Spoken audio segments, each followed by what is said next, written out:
Electric vehicles expert Rajeev YSR గారు.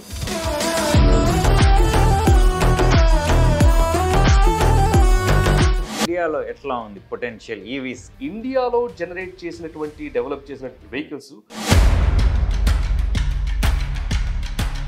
Tesla Indian roads పైకి వస్తే దాని ఇంపాక్ట్ ఎలా ఉండబోతుంది? టెస్లా లాంటి ప్రొడక్ట్స్ ఓన్లీ ఎక్స్పెన్సివ్ అనేది అనుకున్నట్లయితే దానిని టెస్లా కంపెనీనే కాలమాపింది.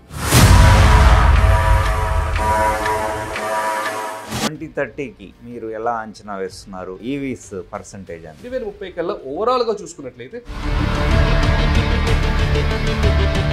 మోడీ గారు చేసినటువంటి ప్రసంగంలో చెప్పిన మొట్టమొదటి మాట ఏంటంటే India will be a net zero emission country by 2070.